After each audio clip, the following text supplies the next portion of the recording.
Well, hello there. Today we're talking about the top 9 ways to test your blood sugar and insulin levels. This is so important, and it goes far beyond really just the idea of testing blood sugar, but we're going to actually be looking at what happens when we have elevated blood sugar and how it impacts different proteins in our body, causes oxidative stress. We're going to talk about insulin, this key hormone, and insulin resistance, and this condition of dysglycemia, where we have improper blood sugar stability, because you can have serious issues with blood sugar being high or blood sugar being too low.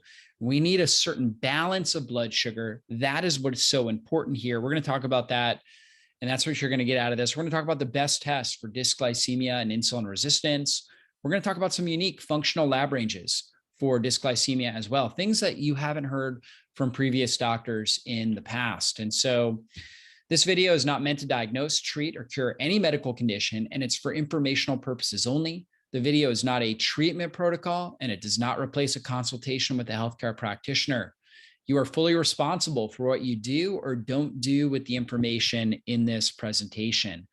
So with that said, let's talk about really how the body controls blood sugar levels. We know that when we eat food, that's going to elevate our blood sugar. We're going to break down the food. Sugar is going to go up in our blood. Our pancreas is going to produce insulin. Insulin's job is to take the glucose, the sugar, put it into the cells where it can now be used for energy. That's its job. And so when we have optimal blood sugar and insulin balance, our blood sugar goes up after a meal, and, just about any meal. So even if it's a high protein, high fat meal, most of the time our blood sugar is going to go up a little bit, and then insulin's going to go up a little bit. But it should be just for a very short period of time, and then it should come back to stable levels. The problem is when we're eating a lot of processed foods, or like doing something like, for example, what I did growing up, which was eat a bowl of Cheerios with skim milk and a banana. There was no fat in there, very little protein. And so it was mostly carbohydrates. So my blood sugar would go way up, and then my insulin would follow, go way up. It would pull that blood sugar down, and then it would pull it so far down that I would feel hypoglycemic. I would have cravings. I would be hungry, trouble concentrating, low energy. I was thirsty. I had all these hypoglycemic symptoms, headaches, right? Dizziness, things like that. And that is not a good response. So of course we want a meal that is going to be more blood sugar friendly. So healthy fats, healthy proteins, things like that.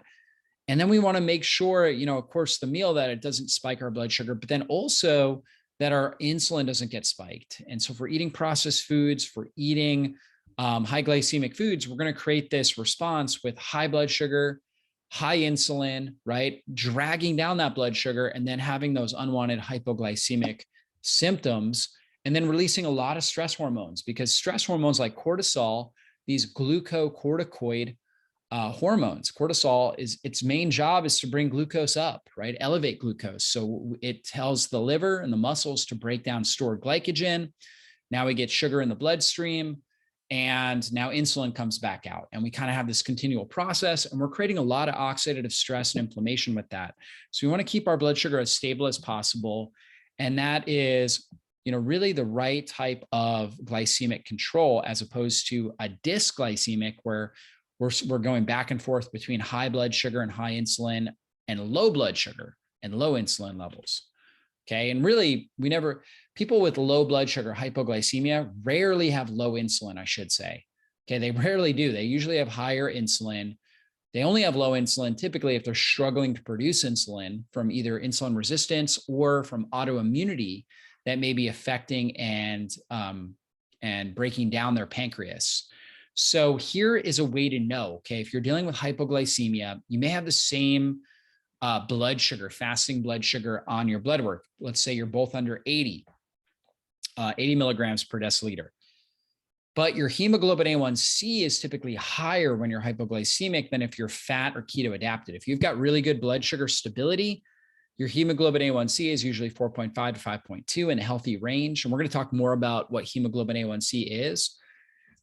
Most important things right now for you to understand is you can have low blood sugar, but actually feel great, have no hunger or cravings, have very stable mood, tons of energy, great mental clarity, balanced hormones, healthy stress response, and low levels of inflammation if you're fat and keto adapted, meaning if your body's really good at burning fat for fuel If you're good at creating ketones and getting them up into the brain where they can be used as an energy source, you feel great. If you're hypoglycemic and you don't have enough sugar getting to the brain and you don't have an alternative fuel source like ketones, then you're going to have sugar cravings. You're going to feel irritable and tired. You're going to have trouble concentrating. You are going to feel very inflamed. It's going to distort your hormones, testosterone, estrogen, progesterone, and you are going to be fatigued. Your adrenals are going to be very much out of balance. Your HPA, your hypothalamic pituitary adrenal axis, is going to be very much out of whack. And so let's talk about how insulin resistance develops. We know that, again, insulin's job is to take sugar out of the bloodstream, put it into the cells. However, when we have high levels of insulin circulating in the blood, we start to get alterations in our insulin receptors. They have a less of an affinity for responding to insulin. High levels of inflammation will also distort the insulin receptor. And then also, if we have excess visceral fat, excess fat stored around our organ systems, will cause these kinds of issues. And insulin, the reason why our body produces insulin is not only to get the sugar into the cells where it can be used for energy, but also to protect against the formation of these AGEs. AGEs are what we call advanced glycation end products. And this is what happens over time when somebody is diabetic. These advanced glycation end products are basically where sugar binds to proteins and creates what we call a sticky protein. And these sticky proteins or sticky enzymes, AGEs, advanced glycation end products, these things come in and they create oxidative damage and inflammatory reactions that damage our collagen, which is what makes up our skin, our joints. Collagen is the major protein, the major tissue source for our blood vessels, our nerves, right? So over time, we develop, damage to our endothelial tissue and our blood vessels, and our nerves become damaged, right? And so you think about somebody with uncontrolled diabetes, what happens? They develop peripheral neuropathy because of the collagen breakdown in the nerves. They develop kidney disease because of the collagen breakdown in the endothelial tissue of the blood vessels, and then also heart disease. They develop dementia because of, again, collagen breakdown in the blood vessels affecting the brain. So they develop all these different types of problems. Optic neuritis, where they lose their vision. So that is due to the formation of these AGEs, these advanced glycation end products. So they are a major problem. And we can measure what's happening with glycation through the hemoglobin A1C measurement. Okay. And this is looking at the 90 to 120 day lifespan of red blood cells. So measuring it out and saying, okay, what percentage of our red blood cells has this sort of glycated damage, right? And we optimally want this between 4.5 to 5.2%. Okay. If you're up over 5.7%, okay, that's pre-diabetes, right? So we're kind of getting into that much higher range. We have got more oxidation going on, more damage to these blood vessels, right? Blood cells. So high insulin, we have high levels of insulin, and I'll show you guys the measurements here soon. But high insulin drives up inflammation in the body, slows down liver detoxification pathways, drives up blood pressure, drives up your cholesterol, particularly your LDL cholesterol and your triglycerides. Okay. And then it actually drives down your HDL, called, the good cholesterol. HDL has a lot of anticoagulant factors, antioxidant factors, anti-inflammatory factors. And so when you have that terrible triad of high LDL, low HDL, high triglycerides, that's a serious issue. That is a sign of insulin resistance, chronic inflammation in the body. So certainly we want to make sure that's addressed. For men, insulin will drive up an enzyme called aromatase, and aromatase actually takes testosterone, converts it into estrogen. So for a lot of men, they develop male andropause, where they will have extra body fat, extra belly fat. They have mood issues, mood disorders, lower levels of drive and goal setting, and lower libido. And, this is all can be related to higher estrogen. They can even start to develop breast tissue.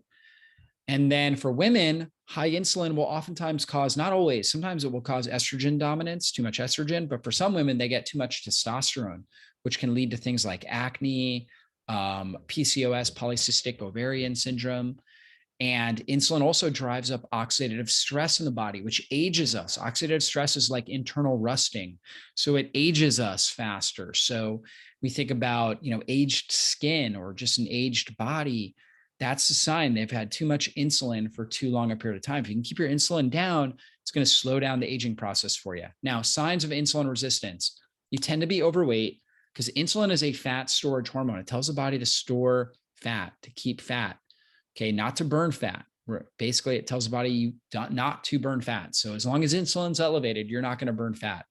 So you tend to be overweight, although not always. There are some individuals that are insulin resistant, and it's hard to notice that they are fat because their fat is more so internally. It's visceral fat, and they have less subcutaneous fat, and they just don't really appear to be overweight, okay, because of their body type.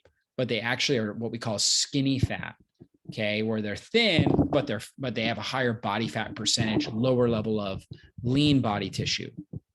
And so tend to be overweight, trouble losing weight, large appetite, craving sweets after meals. Now, why is that? Because when you're insulin resistant, you're having trouble getting glucose into the cells where it's needed to produce energy. So if you're struggling to get glucose and to get fat, as long as insulin's elevated, you can't burn fat. So when you're insulin resistant, you're not burning fat for fuel very well, and you can't get the glucose into the cell very well. Therefore, your cells are actually hungry. They actually need energy. So they're sending signals, hey, we need more energy. We need quick energy. So you end up craving sweets, but the sweets don't relieve the cravings. That's an important sign with insulin resistance. You feel more tired after meals because you've got all this oxidative stress going on. You're struggling to get the glucose and, energy sources into the cells to be used for energy. And you're overburdening your system with food, and you're creating a lot of oxidative stress. So you're tired, frequent thirst and urge to urinate. That's one way your body will get rid of higher blood sugar, will actually urinate it out. Hormone problems, again, like PCOS for females, estrogen, testosterone dominance, males, low testosterone. Skin issues like skin tags, acne, skin pigmentation changes can all be associated with insulin resistance. And then oftentimes high blood pressure is a risk. That's most commonly caused by insulin resistance.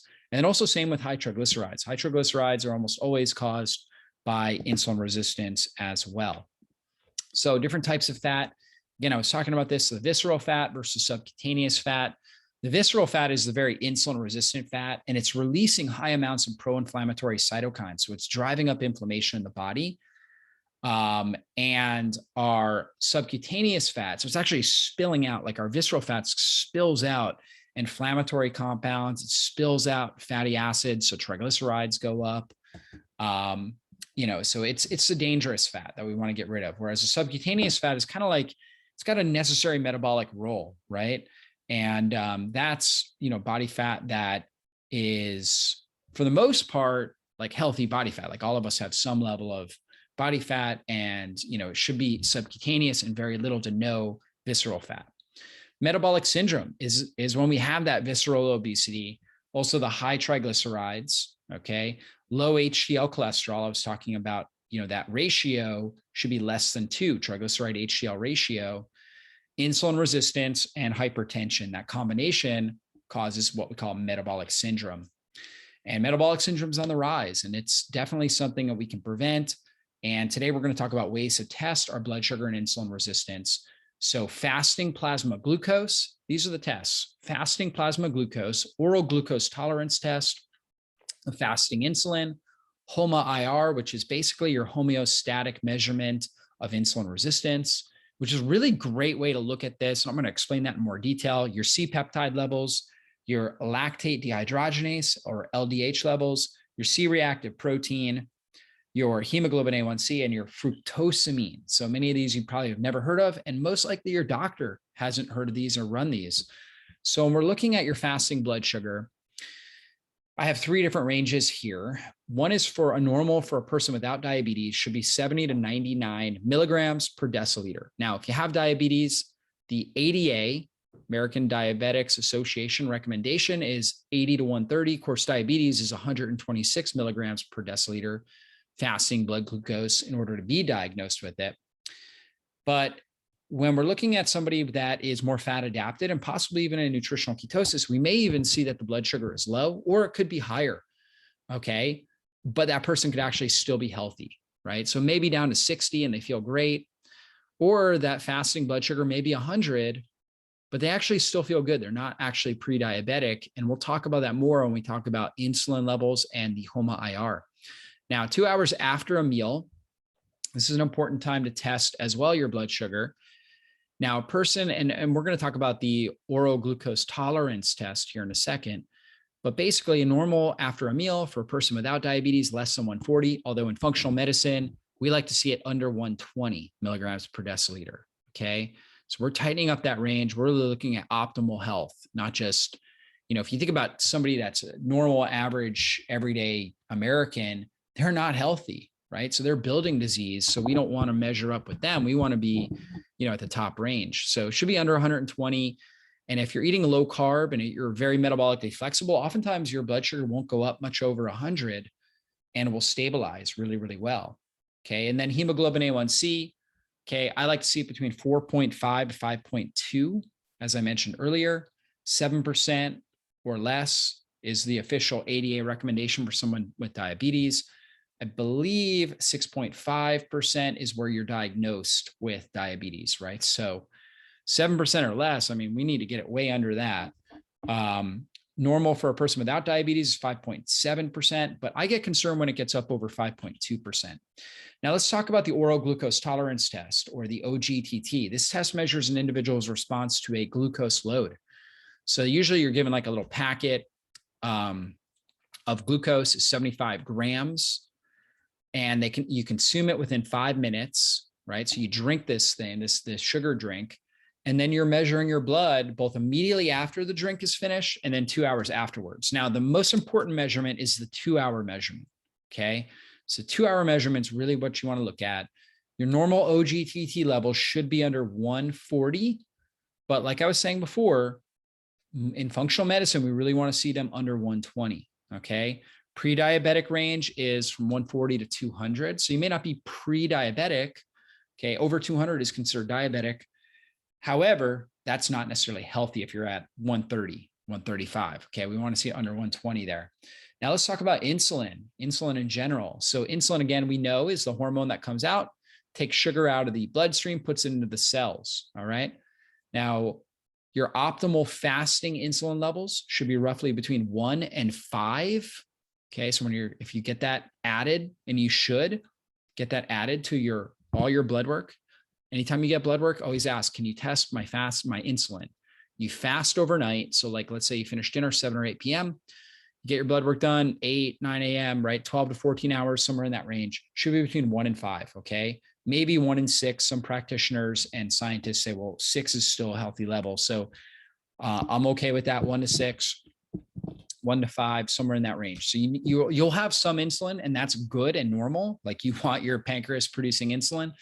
You just don't want a lot, okay, when you're fasting like that. Now, the homeostatic model assessment of insulin resistance is really good and important because some people, especially as you start following a low-carb anti-inflammatory diet, some people will notice that they have what's called the dawn phenomenon. The dawn phenomenon is where you have this morning blood glucose that tends to be high. And they wonder, like, why is my blood glucose higher and I'm eating low carb and I'm taking better care of my health? Well, your morning blood glucose, your fasting glucose, is not really the best measurement of your glycemic control and your metabolic health. And so this is a really great, it's not a test, it's actually just a assessment looking at the only tests you need are your fasting glucose and your insulin. So if you have those two numbers, you can do this, right? So you take your glucose in milligrams per deciliter, you multiply it by your overall insulin. So let's say your blood glucose is 86, which would be healthy, but your insulin levels are at 16. Your fasting insulin is 16. That's very high. Okay, so 86 times 16, if we do the math on that, comes out to 1376. And then what we do is we divide it by 405. Okay, so you divide that by 405 and it comes out and it's basically 3.4.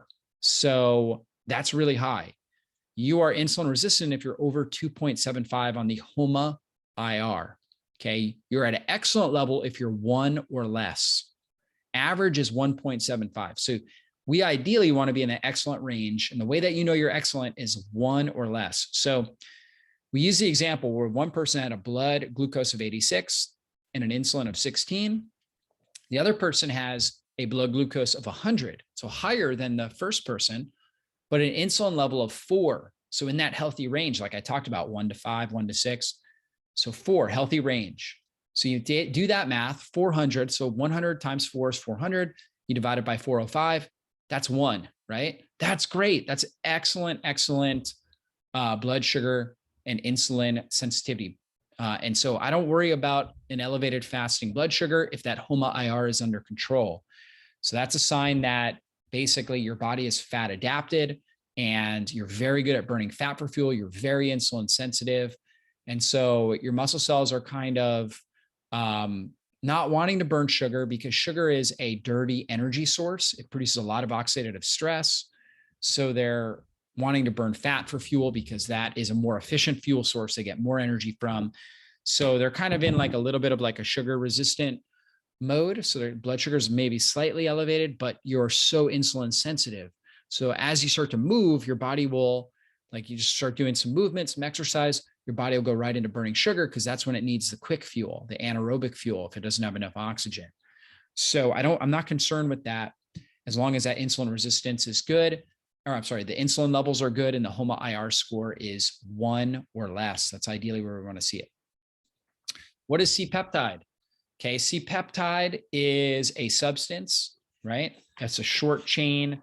It's a short chain of amino acids that's released into the blood as a byproduct of the formation of insulin by the pancreas. So when the pancreas is producing insulin, C-peptide is like a little chain, right? It's like a little tail that is released, okay, as insulin is activated. So in the pancreas, within specialized cells called the beta cells, proinsulin, a biologically inactive molecule, so you have this inactive molecule, proinsulin, is split apart to form one molecule of C-peptide and one molecule of insulin. When insulin is released from the beta cells into the blood in response to increased levels of glucose, equal amounts of C-peptide are also released. So it's a great measurement tool because we're also looking at insulin, we're looking at the C-peptide. The unique thing about C-peptide is that it tends to stay in the body longer than insulin. So it may actually be even a better measurement. Some scientists will argue it's better to measure that than to measure your insulin, okay? And it can be used to help evaluate the production of insulin made by the body and to help differentiate it from insulin taken in a diabetic medication as well, okay? So when you take diabetic insulin, you are not forming C-peptide, right? So we can kind of see, all right, are we forming any of this, right? If we're not, that's a sign of, if we have really low levels, beta cell autoimmunity, type 1 diabetes. And this is also really good if we're looking at type 3 diabetes, because there's an autoimmune condition called type 3 diabetes where it's an adult who develops autoimmunity to their pancreas. And so we can kind of see this with insulin levels and also with the C-peptide levels to see if, hey, is this occurring in this individual, okay? Whereas high levels, you're developing insulin resistance. So I like to look at this fasting, fasting, just like your insulin, it should be 0.4 to 2.1 nanograms per milliliter, right? That's the range for this. So 0.4 to 2.1 nanograms per milliliter. We definitely don't want to see it under 2, or I'm sorry, over 2, really, when you're fasting in the morning, okay? So fructosamine, that's another great test as well, okay? Fructosamine is a measure of your 2 to 3 week average blood sugar levels. Blood glucose stick to proteins, like we talked about. Fructosamine is formed when a sugar and a protein, usually albumin, which is kind of your major protein that's circulating in your bloodstream that really helps bring different compounds to cells. And also it is helps keep osmotic pressure in the blood. So when sugar binds to albumin or globulin or a lipoprotein, so like when you think about cholesterol is a lipoprotein. When that's combined, it forms fructosamine. right? So it's a way of measuring glycation again. So it's very similar to hemoglobin A1C. The difference is that hemoglobin A1C is measuring a 3-month average level, whereas fructosamine reflects a mean blood glucose over the previous 2 to 3 weeks. So it's got a shorter, that's because it's mostly measuring albumin, and that has a shorter lifespan, okay? So than hemoglobin does. So that is basically what we're looking at there. So as long as albumin, is kind of in the normal range, then fructosamine is a good measurement to really look at what's happening with glycation.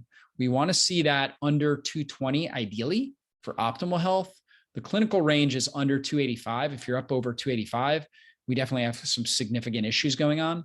But for optimal health, I like to see it at 220 or less, right? So that's what we're looking at there. Now, we know that insulin resistance drives up inflammation in the body. Our visceral fat will actually start to spill out inflammatory cytokines like tumor necrosis factor alpha and interleukin 6, which can drive up something called C-reactive protein. This is really easy to measure on a blood test. Higher amounts of C-reactive protein are associated with an increased risk of heart attack, heart disease, stroke, cancer, dementia, diabetes, right? All these types of chronic inflammatory diseases. So when we're looking at C-reactive protein, we want to see that under 1 milligram per liter. Okay. Anything up over 1 to me is a sign that we've got inflammation going on that needs to be controlled. Anything up over 2, pretty significant amount of inflammation, right? So we've got to get that down. So definitely should always be under 1 and really, as low down as possible. So if you can get it under 0.5, that's even better. Okay. Now, one thing that can elevate CRP is if you exercise before you get it done, before you get the fasting blood work done. Ideally, I would take the day off from the day before you get your blood work done. I would not work out just to make sure your CRP levels are accurate. So don't work out intensely. You can go out and take a walk. Just don't lift weights intensely. You can lift weights after the blood work later in the day. However, not the day before. So if you're getting your blood work done, let's say at 8 a.m. on Monday, don't work out on Sunday. You can work out on Saturday. You can work out later on Monday. You can work out on Tuesday, but don't get it done on Sunday just to make sure that doesn't artificially increase your levels. Although usually it won't. Okay. Usually you've got a 12-hour buffer or so. So typically, if you were to work out Sunday, but let's say midday, usually the CRP will have reduced. But if you have a lot of delayed onset muscle soreness, you may have a little bit of elevations there in that inflammation and that inflammatory marker that may show up on the blood work. So that's just a caveat for you guys. Now let's talk a little bit about hypoglycemia, right? And some markers here. So LDH, lactate dehydrogenase, is a marker of glycolytic energy production. High levels, meaning that it's part of the process of creating energy from glycolysis or burning sugar for fuel. High levels of this marker are an indication of cellular oxidative stress and inflammation. That's not good. Okay. Low levels indicate a state of hypoglycemia. So if we're poor here with the LDH, then we're not able to produce as much energy from sugar. Okay. So you may see low LDH. That can be a sign that person is struggling with hypoglycemia and struggling to break down stored glycogen and using sugar for fuel. So they're going to be dependent upon meals every few hours to get an energy source because they're struggling to break down and utilize stored sugar for energy. So another thing that we can look at as well with this is carbon dioxide levels. Okay, carbon dioxide levels, if they're low, they should be between 23 and 27. So if they are high, it's a pulmonary issue. If they're low, okay, then that's typically related to blood sugar dysregulation, possibly a vitamin B1 deficiency, and sometimes diarrhea, vomiting, or malnutrition. Now, if you have low carbon dioxide and low LDH levels, it's oftentimes a sign of a B1 deficiency because B1 plays a really important role in your ability to utilize glucose as an energy source, right? And so you're in a state of metabolic acidosis when that carbon dioxide levels or the serum bicarbonate levels are low. And again, that can be a sign of a B1 deficiency and poor glycemic control. So another good thing to look at. So hopefully you guys got a lot out of this. We went through a lot of different things, looked at functional ranges for a lot of these different measurements. And hopefully you guys got a lot out of this. And this is why it's so important to get comprehensive blood analysis, not just, basic, simple, complete blood count, but there's so much that you can look at with what's happening with physiology. That's why we offer our comprehensive blood analysis, to really be able to look at this and so much more. So you guys can check that out if you haven't already. But the comprehensive blood analysis really, really helps get to the bottom of things that you may be dealing with when it comes to your health. So hopefully you guys got a lot out of this, and we'll see you guys in a future video. Be blessed, everybody.